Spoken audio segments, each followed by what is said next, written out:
He was dreamy and he was grumpy. He's Lee Ehrenberg.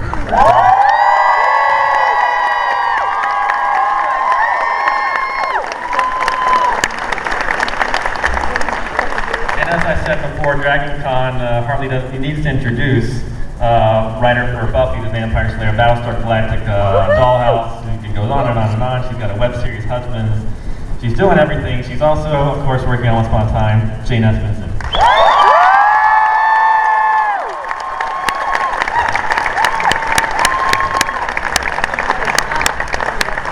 Hello, Dragon Con. And if you have questions, by the way, guys hold their arms up right now. Line up there for your question. And we will be getting to those very shortly. So I just want to first set the stage. About a year ago, the show they do back in September had an amazing story, amazing special effects, a new take on the fairy tale genre, of course. So how, if sort of going down the line a little bit, how did each of you guys first find out about the show and your involvement in the show? How did that work out, and what was your first feelings about this concept? Sure.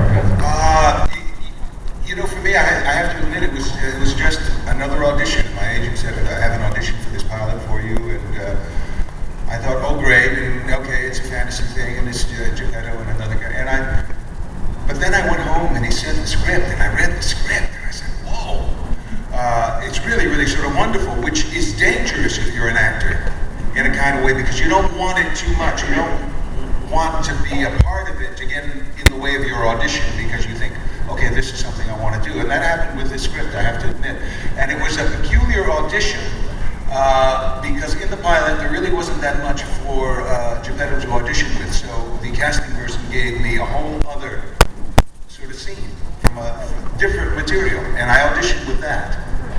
And so it was, I was really thrilled to get it. So, and I'm thrilled to be a part of it. And didn't you have to carve a block of wood?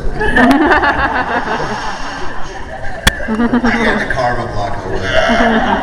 Whichever actor made a living from it got the part. You know, just as Tony's talking, it's just a wonderful thing, because Tony and I have known each other for 25 years plus, and we're both in a theater company in Los Angeles, and when I heard that my best friend on the show was actually a dear friend of mine, it was just sort of a total coincidence. So we have chemistry. Yeah, it made sense. You know, to pick up on what Tony said, having read the script the first time, I thought, oh, this is fantastic. But it'll never work. I mean, they'll this is too good. I mean, on the page it's fantastic, and how can it's so ambitious? And then we were all invited to a screening. The executive producers invited us to a screening at a big screening room, and we all sat there, just a cast, and we watched it. And we all sort of were slack-jawed and literally snuck out. Holy smokes! It's even better than what it was sort of on the page. We were just sort of amazed and thrilled. It sort of far exceeded our expectations, and it has over and over and over again. I can sort of say this. I'm a huge fan of the show. I love it. Yeah, I mean, I think, you know, one of the things that really turn us on as actors is good material. You know, I mean, we're only as good as good material. Like, if you give us a great script, even decent actors look damn good. and this stuff jumped off the page. So I agree, Tony. It was a job I wanted. You know, I mean, I played pirate for Disney, and I've done some other stuff for Disney. So I'm down with you know, the association with, like, these are stories that are your stories. What's brilliant about what they've done with this and with this material is they let it be what you know to be true about the characters. And then the beginning and the end, they stay true to the fairy tale. And it's the middle. It's the stuff that we don't know with the fairy tales, is that's what's going on in Once Upon a Time.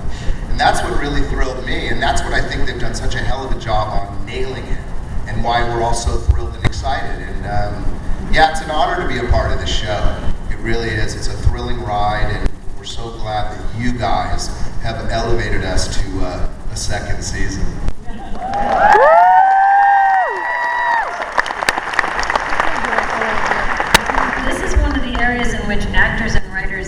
absolutely have the shared experience. You read the material and you say, this is a good show, I want to be on it. Oh my God, now I want to be on it. Now what am I going to do? And I went in and met with Eddie and Adam and discovered they were Buffy fans. This is a turn of luck. And so I was very happy to get the offer to come join the staff. And the thing that we did at Buffy, these guys respect and do really well, which is that they're always thinking about what is the reason to tell this story, what is the emotional journey for the main character of this story, what we used to call the what's the Buffy of it. And these guys get that. And so that has made, I've never regretted for a second taking this job because and then it's a hit. Like normally I go, I never regretted taking this job despite the cancellation. Network hit? That's crazy to have something this fresh, this concept, this flexible and yet focused, and to have it hit is wonderful. It's great. And we have questions out there? Questions? Hi, this is for Jane. I just had two quick questions. So, where can I find you for autographs after tonight? And is there going to be any clear canon coming up at all? For autographs, I did my 2 autograph sessions this morning at noon, but I've got a panel tomorrow morning at I think 10 o'clock for husbands, and if you come to that, we'll make sure that you get a chance to meet me and the guys, and I'll sign something for you. We'll work something out. Queer Canon, you'll have to keep watching. I actually asked what I could say about that and was told to say, you'll have to keep watching.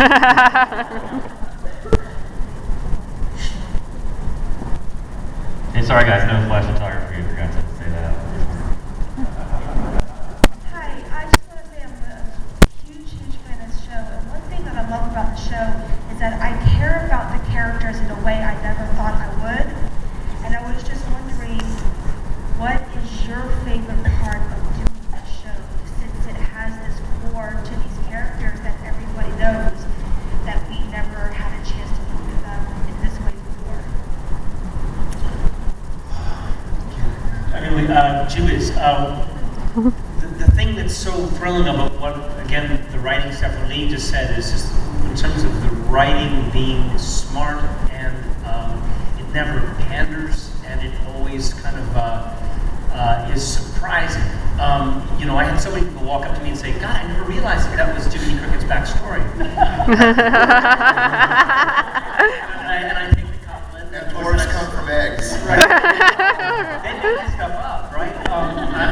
But they make it seem like, of course they come from eggs. Well, yeah, I think too is that, you know, within the scene structure, new things will be revealed about the characters, but at the same time it'll always go back to, like, say for a Grumpy, it's always going to come back to some smart-ass comment, you know? and I think that ultimately that's what's thrilling for us is that, you know, we make the emotional investment. This is a dangerous business we're in, you know?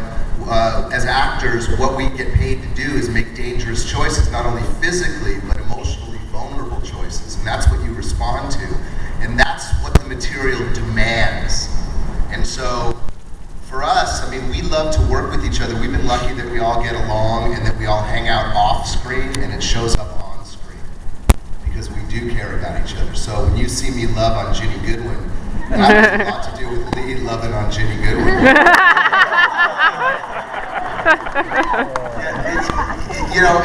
It's funny for me because, you know, we have stories where we're there and then they tend to write a story that deals specifically with the character. And so it was very easy for me in the Stranger episode because essentially they reduced it to an immigrant story.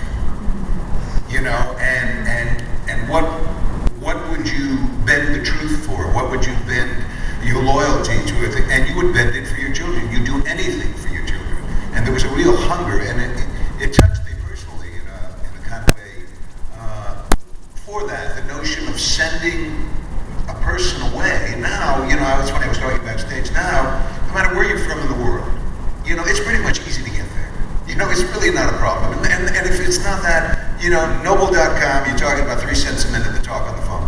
But the notion of just 100 years ago, or 80 years ago, 60 years ago, a of sending a child to a new world, to America, if you will, to Storybrooke, was a huge thing, and you wouldn't see them again. You know, and you know, there's sort of part of my background that remembers that. And so it was really, really potent for me. And, you know, to have sort of Raphael trying to put me on the straight and narrow about that, and there was a fierceness they created in Geppetto's character that I thought was great. And oddly enough, several friends in Italy sort of emailed me, and they were sort of delighted because generally Geppetto is this sort of, you know, sort of slightly foolish, sort of older guy. And they said, oh, finally, someone, you know, latched down to a kind of fierceness with him and the need to protect. And I thought, thank God, you know, I just saw that. And it was fun to act. So it wasn't as much a present that you just simply take from the page and you give, you know, to a TV audience. It was truly something the actor could open and go, oh boy, okay. So it was easy. And also, too, it's something great that you said, too, and I feel like when you read these scripts, we don't know what's going to happen, right? So that script will come from, like, permission from Eddie and Adam, here's your copy. Yeah. And this stuff resonates. Like, when it's your story, I'm going to guarantee you're crying when you read that stuff. I couldn't stop crying when I got that story. I'm the dreamy thing, dude, I'm balling, you know? Because I'm going to get to make out with Amy Acker.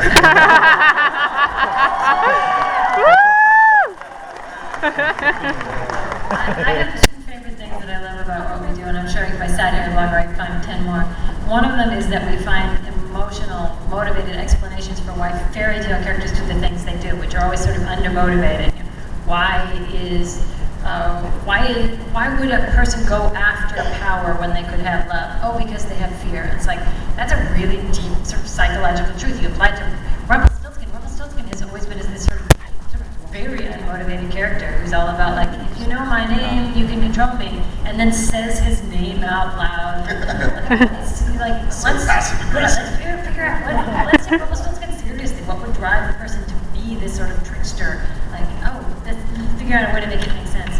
The other thing I love is when we do mashups and we put characters together and sort of reveal that they were in the same story.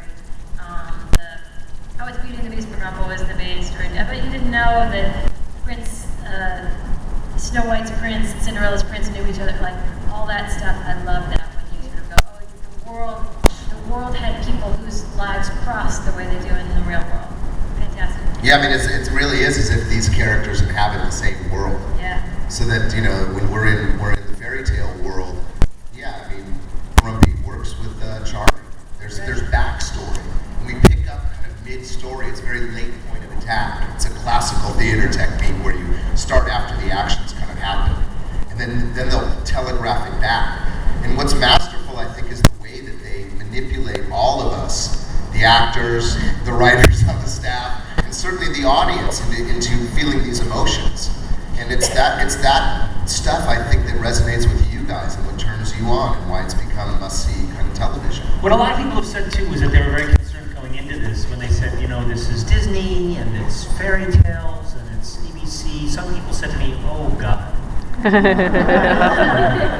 I'm not sure if I want to watch that. And, you know, the story that I tell a lot when I went to my audition for this part was I asked the guys, do you want a Jiminy Cricket sound alike? And they had a very simple response. They said, no, we just want it real. And I feel like that is kind of the sort of the thumbprint or what they have really given all of us in a way. They've given all of these characters an extraordinary amount of respect. They have self-respect as well as, and also they're not pandered to either in the playing or the writing. And as a result, I think that's why we care about them. And then I find that when I watch it, and I care about these guys. I think anyone who dismisses